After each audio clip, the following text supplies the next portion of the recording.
Hola, ¿qué tal? Esta es una serie de videos que vamos a desarrollar en mi canal, Rogelio Acevedo, con el ánimo de propiciar una base teórica para lo que posteriormente se hará en relación a Montaña de Letras, que hace parte de, digamos, el aspecto pedagógico del gran proyecto que nosotros estamos haciendo. Digo gran proyecto no porque sea una novedad, sino porque es ambicioso. Y en la medida en que esa ambición nos permita entender las diferentes posibilidades de ser y de pensar las cosas, pues mucho mejor. Es decir, que no es un prurito de soberbia ni de petulancia, sino decir más bien que al momento de pensarnos los problemas sociales que nos aquejan, es importante buscar la interdisciplinariedad y buscar también el diálogo con otros saberes. Si es que la interdisciplinariedad y el diálogo de saberes son cosas distintas, porque de ser sinónimos, pues vendría a ser, entre otras, una compaginación de diversas maneras de pensar y de crearse modelos de entender lo real.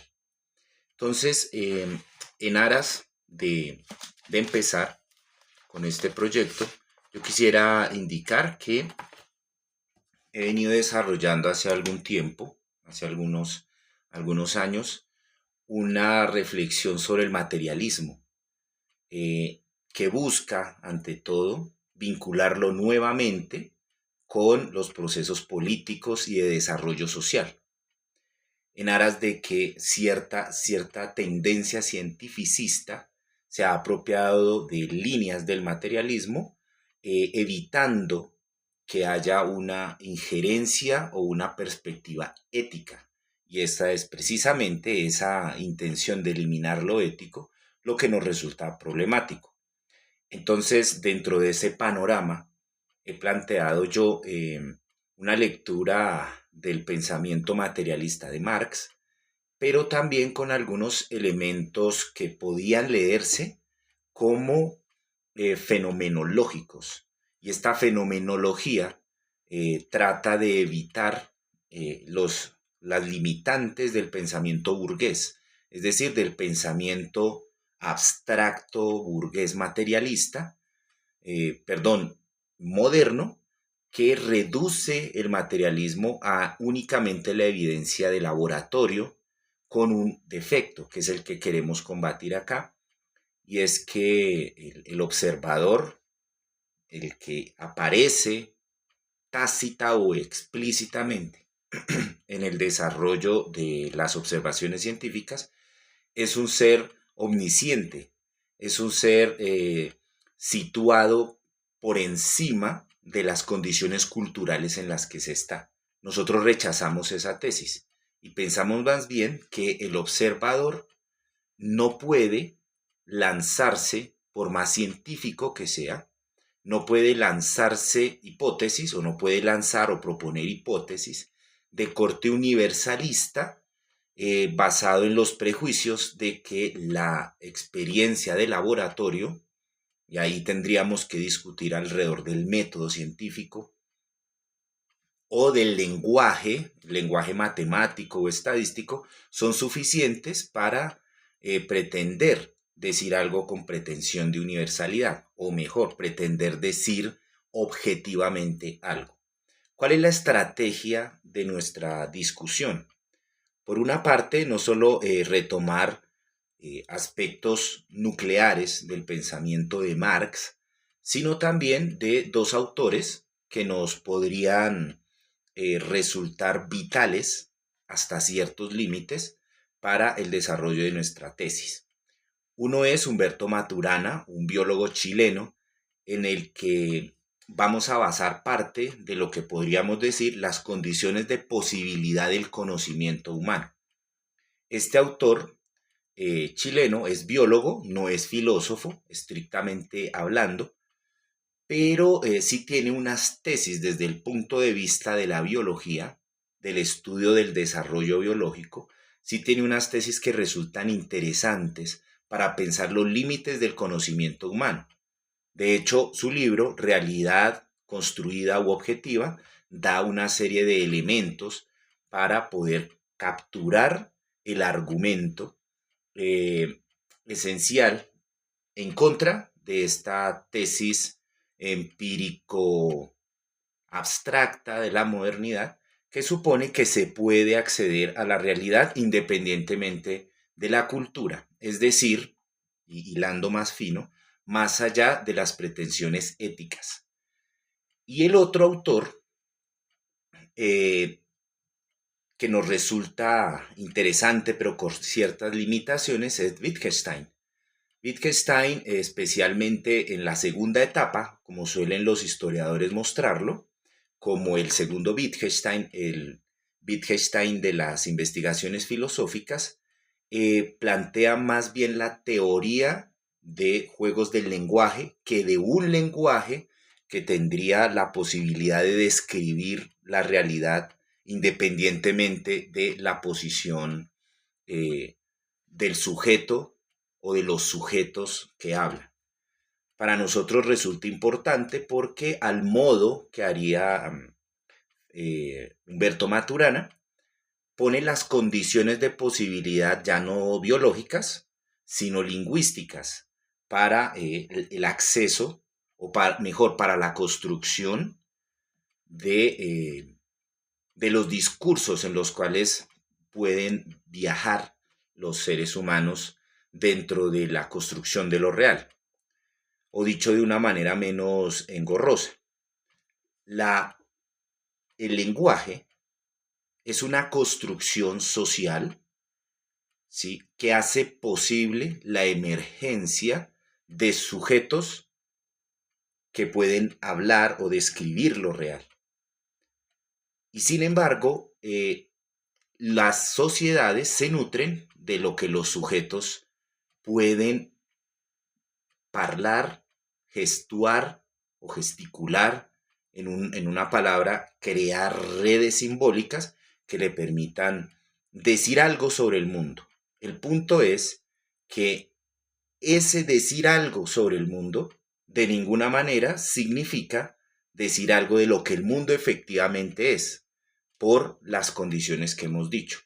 Entonces, sumando estos dos argumentos, el argumento biológico, tomando la palabra de Humberto Maturana, y las condiciones y límites de posibilidad de lenguaje, basándonos en Wittgenstein, podemos nosotros ir desarrollando una suerte de materialismo para evitar el solipsismo, para evitar eh, la encrucijada aquella en la que se dice que entonces todo discurso es válido porque no hay manera de acceder a la realidad. Y por eso la tesis del materialismo fenomenológico, y aquí podemos ponernos un poco retóricos, el materialismo fenomenológico, biológico, lingüístico, nos permitirá crear la esfera en la cual los seres humanos podemos decir algo sobre la realidad que hemos construido, no sobre la realidad en sí. Y parte del desarrollo de nuestras discusiones, pues tiene que ver con un préstamo literario que hace Humberto Maturana en relación a la realidad en sí misma y a la realidad construida por las comunidades humanas. Esto es la realidad en mayúscula y la realidad entre paréntesis. Esta realidad entre paréntesis es la única que es susceptible de ser descrita, de ser conocida, de ser transformada. Pero de antemano quiero subrayar que no se trata de una escisión absoluta al modo platónico, en el que la realidad en sí misma es como una especie de esfera intocable, sino más bien que la realidad en sí misma no puede ser abarcada como si no existieran seres humanos, o pudiera ser descrita como si existiera un lenguaje puro al cual los humanos por alguna u otra razón tendríamos acceso, y entonces sí describir la realidad tal y como es. Partiendo de este argumento, de esta primera hipótesis, nosotros nos proponemos desarrollar paulatinamente una serie de materialismos que, para entendernos en este trabajo de investigación, lo hemos enumerado y puesto una M. Esta M1 supone lo que les acabo de decir, distinguir entre la realidad en sí misma y la realidad construida. Eso es, digamos, el punto de partida y que se pudiera entender, entre comillas, como una metafísica.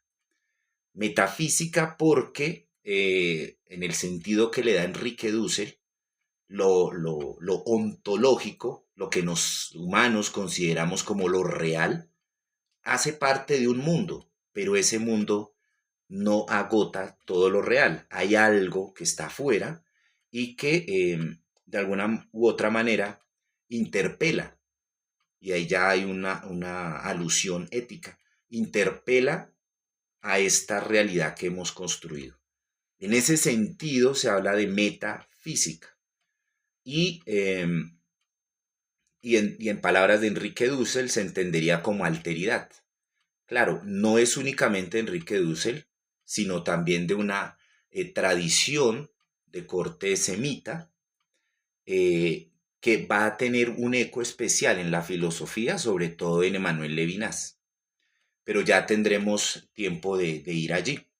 Este M1 entonces ya supone que lo que los seres humanos conocemos de la realidad con mayúscula es apenas una porción, pero esa porción no es, digamos, una zona de lo real, porque podría generar la suspicacia de que es cuestión de tiempo alcanzar la totalidad. No, sino que siempre está condicionada por lo humano. Es antropocéntrica, inevitablemente. Entonces, la ciencia, la historia, la física, la química son antropocéntricas.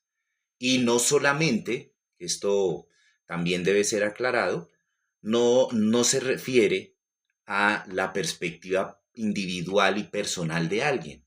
No es que diga, es que para Rogelio la realidad es esto o aquello, sino más bien el constructo, la praxis social que ha, eh, que ha devenido a partir de diferentes estructuras sociales, de diferentes formas de relacionarnos los unos con los otros, lo que ha dado pie para la construcción de esa realidad entre paréntesis. ¿Sí? Entonces, esto que les digo es importante porque nos va a permitir entender cuál es el hilo conductor. Entonces, por una parte está el M1, que supone diferenciar teóricamente, casi que especulativamente, la diferenciación entre la realidad en sí misma y la realidad entre paréntesis. Luego viene M2. M2 se ocupa del estudio del sistema nervioso central, que hace parte del núcleo argumentativo de Humberto Maturana, que, para decirlo rápidamente, o más bien anunciarlo, el sistema nervioso central es un sistema autorreferente semicerrado y que lo que la conciencia produce, o más bien la conciencia que es producto de este sistema nervioso central, eh, es sus contenidos son producidos dentro de la conciencia. O sea, no están dados por una reflexión o una descripción estricta de lo que está afuera, sino de una reacción a aquello que inserta, que intersecta el cuerpo, con lo que reaccionan los organismos vivos. ¿Sí? Esto tendremos ocasión de verlo cuando hablemos en un capítulo posterior de M2, es decir, de las condiciones biológicas. En ese video, la idea es, o en esa serie de videos, la idea es mostrar cómo se ha desarrollado el sistema nervioso evolutivamente, cuál es su fisiología y su morfología. Es decir, fisiología de en tanto cómo funciona el sistema nervioso y la morfología, su estructura. que hace posible que entendamos por qué tiene limitaciones al momento de la representación y de la descripción del mundo externo, por decirlo de alguna manera. Ese pasaje de M2 es muy importante, eh, en tanto que sitúa materialísticamente al sujeto cognoscente. No lo deja como si la mente fuese una entidad extramaterial, sino justamente como un producto social, y en este caso biológico, ¿sí? Y por eso es importante subrayarlo. Pero luego viene M3, ya teniendo en cuenta estas condiciones biológicas del conocimiento humano, la cognición, cómo está, digamos, delimitada o condicionada mejor por las condiciones biológicas, viene M3, que sería la que se enfatiza en las redes simbólicas. Entonces, como decía al inicio, está relacionada con el trabajo de Wittgenstein, pero no solo de Wittgenstein. También vamos a mencionar el trabajo de Roger Bartra, la antropología de la mente, que es una suerte de materialismo, pero sin caer en la serie de materialismos reduccionistas, eliminacionistas, de la que Chambonnet habla en su historia del materialismo, sino más bien en algo que se conecta con Humberto Maturana como las redes conversacionales. Estas redes conversacionales van a dar la posibilidad de crear signos que van a designar, perdón la redundancia, objetos. Estos objetos están en la realidad entre paréntesis, ¿sí? No en la realidad en sí misma. Ya tendremos ocasión de dar ejemplos al respecto, pero pensemos en uno. El árbol de pino que nosotros vemos cuando observamos los cerros orientales, el que sea pino, que se le llame pino, pues claramente hace parte de la tradición latino-ibérica que llega a nosotros por medio de la colonización española, y nosotros designamos al árbol, ¿sí? Nominalmente como pino. Sin embargo, la estructura misma, su naturaleza, su biología, su botánica, está determinada por siglos y siglos de evolución. Pero lo que nosotros conocemos del pino está determinado por nuestro lenguaje, ya lo mencionamos, pero también por la tradición químico-comercial de la colonia, ¿sí? Que nos permite llamar pino al pino y no al eucalipto, por decirlo de alguna forma. Todas estas diferenciaciones, designaciones, están dadas en el lenguaje, pero como una praxis social enorme que podemos ubicar precisamente en el desarrollo del capitalismo. El pino, el eucalipto, no son nativos de América, de la que ahora se llama América, sino que son producto de un proyecto eh, de modificación del terreno aquí y son de origen australiano, por ejemplo. Entonces, esos contenidos que no son estrictamente del lenguaje inmediato, sino de la memoria lingüística, también los vamos a ver en M3. En M3 vamos a hablar en términos de instituciones, siendo el lenguaje la institucionalidad primaria. Y ahí van a aparecer otras formas, como serían las relaciones interpersonales, la subjetividad, eh, la escuela, la familia, ¿sí? Por eso aquí volvemos a hablar de interdisciplinariedad necesariamente, en la medida en que tenemos que hablar de historia, tenemos que hablar de psicología, tenemos que hablar de economía y de política. Ese gran bloque nos llevará bastante tiempo, pero hace parte necesaria del M3. Es ahí justo donde se producen los discursos científicos y es ahí lo que de una u otra manera subyace las posturas éticas, ¿sí? Eso claramente nos llevará por diversos autores para podernos pensar eh, cómo es que se desarrolla psicológicamente el ser humano. Para no hacer más extensible esta introducción, más extendida mejor, esta introducción, quisiera mencionar rápidamente de qué van las otras M's. Es decir, M4 tiene que ver con la dimensión estética. La dimensión estética tiene que ver con la sensibilidad y de cómo allí, dada la más que todo M3, es decir, las institucionalidades y las relaciones interpersonales, damos origen al arte, a las expresiones poéticas, aprovechando la raíz griega de poiesis, ¿sí? de producción de efectos bellos, que a la vez pudieran ser entendidos como buenos. Hay toda una discusión y eso nos da pie también para pensarnos la ética. Por otra parte, M5, que esta es la que me parece muy importante y en la que suele generar discusiones, es la espiritualidad. Decirlo así ya pareciese tener un carácter eh, antimaterialista, pero para precisarlo, diremos que por espiritualidad se entiende el desarrollo de la cultura, el desarrollo de la mente humana.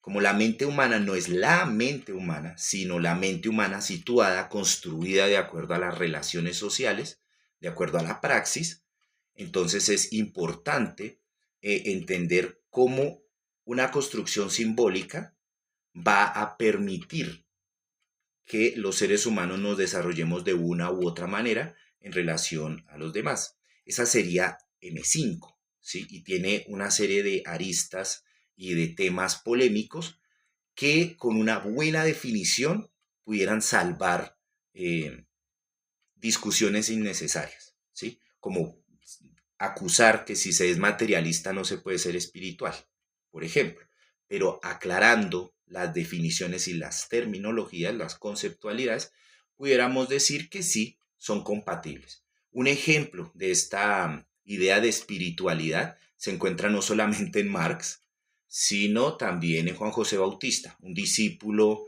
latinoamericano, aymara, que relee o lee el Capital de Marx, dando a entender precisamente esta idea del capitalismo como una espiritualidad y la adoración del dinero, ¿sí?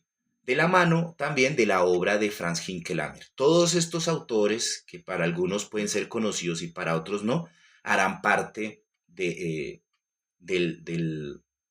movimiento investigativo que estamos dando.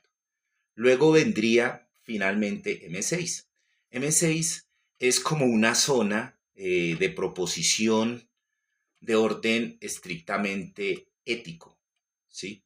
Toda la ética ha estado acá, digamos, atravesando, nunca se ha ido, atravesando todas y cada una de las razones, cada una de los movimientos que hace que los seres humanos produzcan o reproduzcan un sistema humano. Pero resulta que hay sistemas de vida que paradójicamente atentan contra la vida.